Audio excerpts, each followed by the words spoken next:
Good evening and welcome to Poland Daily. I'm Nicholas Richardson and this is the news.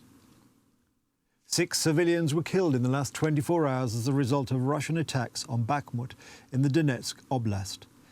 In Nikopol, in the Dnipropetrovsk region, 2 people died and 7 were injured. There were also explosions at a Belarusian military airport. The United Kingdom and Denmark announced another tranche of military aid for Ukraine.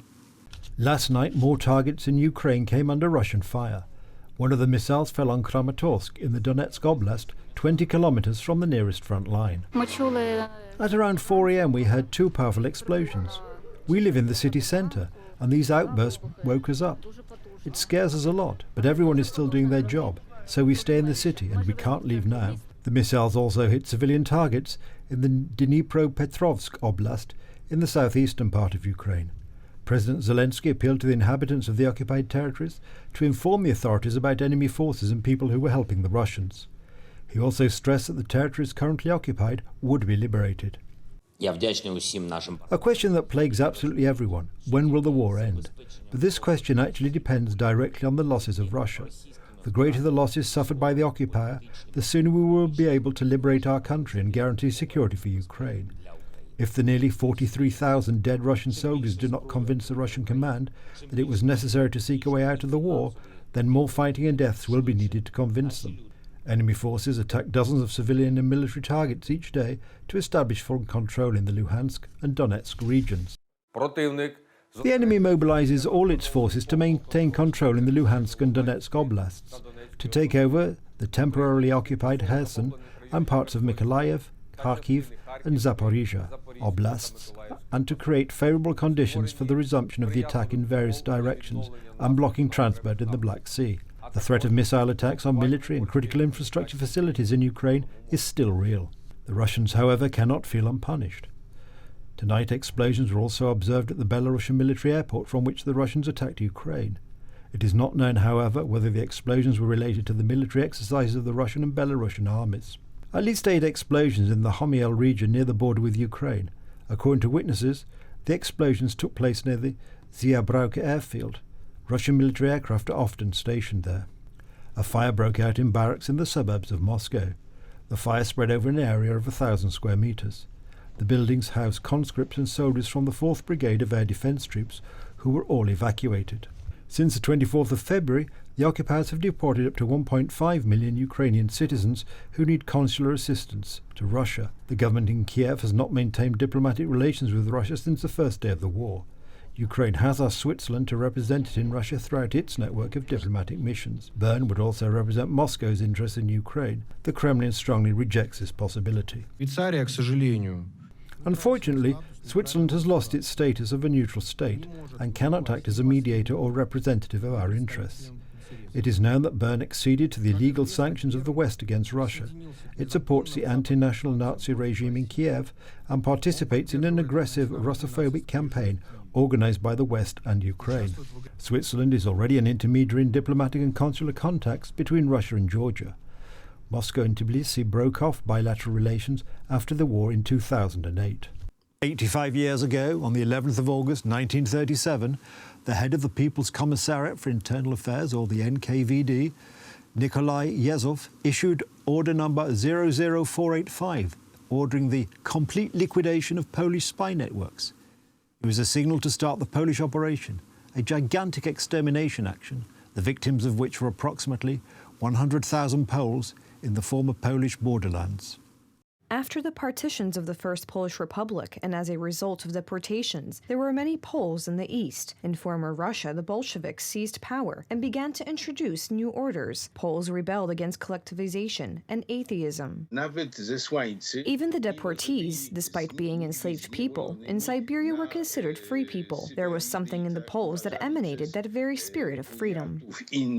Initially, the authorities of the Soviet Union created 2 special enclaves for Poles, Marchlew Lubelszczyzna and Dzierżyńszczyzna, but these attempts did not break the resistance. In connection with this and the fear of Polish aspirations to regain the borders before 1772, Joseph Stalin decided to murder the Poles. These people were mainly murdered with a shot in the back of the head, the Katyn shot in the back of the head. It can also be said that the anti-Polish operation was also a kind of testing ground before the Katyn crime. On August 11, 1937, the Bloody Order was signed by the People's Commissar of Internal Affairs of the Soviet Union, Nikolai Yezhov. Poles were murdered not only in the former Republic of Poland, but also in the Caucasus, Siberia, and other Soviet areas where Polish hearts were beating. All those arrested as the disclosure of their guilt during the investigation should be divided into two categories. The first category, which includes all espionage, sabotage, malicious and insurgent cadres of Polish intelligence, subject to execution. The second category, less active people, punishable by imprisonment in prisons and camps for a period of 5 to 10 years. We would like to know where these people are buried and their personal details. This is not only a historical necessity, but a cultural necessity. We must pay tribute to these people. Operation Poland is not an isolated case. The Russians have persecuted and murdered Poles for centuries. The subject of the Polish operation has been overlooked for years. If it had not been for the historian's work, no one would have found out about the crime. Of course, it was overlooked throughout the period of the People's Republic of Poland. But interestingly enough, also afterwards, when we regained independence, and I did not return with my memory to this terrible phenomenon of genocide, regular genocide, committed by the Soviet Union.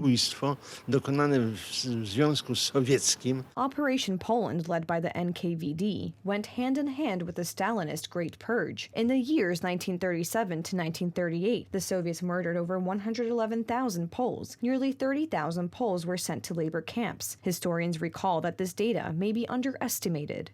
The President of the European Commission, Ursula von der Leyen, has said that Poland should meet further conditions in order to obtain financing from the Reconstruction Fund. According to experts, Brussels' expectations have no legal basis, as the decision on this matter was already made in June. On Tuesday, the first President of the Supreme Court, Małgorzata Manowska, drew the names of 33 judges to the new Chamber of Professional Responsibility. Of these, 11 judges will be chosen by the President. There is no provision in the Act on the deadline for making this decision. Poland has become the subject of political and economic blackmail. In the long run, this blackmail will lead to the loss of other components of sovereignty of Poland, but also other nations. The European Commission expected personnel changes so that the names of judges who sat in the liquidated disciplinary chamber would not be repeated in the new chamber. Only one name was repeated among the candidates. Brussels, on the other hand, continues to hold back payments from the Reconstruction Fund. I believe that the Commission, being aware of the legal limitations, will be willing to respond to the recommendations and will take appropriate steps. The easiest way to check this is by submitting a withdrawal request. Experts indicate that the conditions of the European Commission are part of a political game and that the funds due will be paid to Poland. The condition contained in this statement is absurd. If Madam President would like to see a provision in Polish law about the possibility of other judges questioning the status of judges, that would mean that this is the committee's wish to violate the Constitution, because constitutionally there is no such possibility, and secondly, to break the Polish judiciary apart from the inside. At the end of July, the European Commission announced its reservations. In her opinion, it is necessary to ensure that judges are able to challenge the status of other judges without the risk of being held liable to disciplinary action. It should be pointed out that no other European country has there such a regulation that would entitle one judge to question the mandate of another. There are countries, including Germany, where it is not the President who proposes a candidacy, but the Minister of Justice, and appoints a commission consisting of one judge. The European Commission approved the National Reconstruction Plan in early June. Now, however, there is an internal political game over the matter. Belgian MEP Guy Verhofstadt said that if the head of the European Commission agreed to pay Poland funds from the National Reconstruction Plan, she should say goodbye to her position.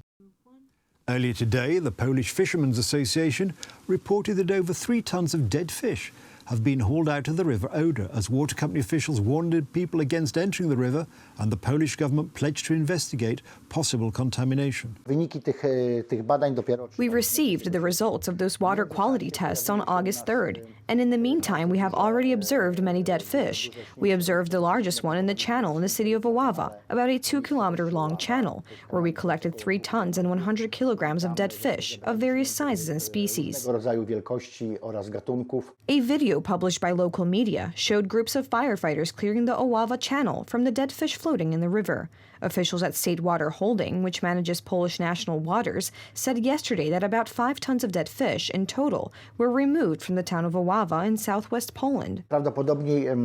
Most likely someone threw some toxic substances to the Oder River in a place that is beyond the borders of our activity, and it has spread for a couple of kilometers along the Oder River, and the cases of dead fish were spreading along with the flow of the toxic river.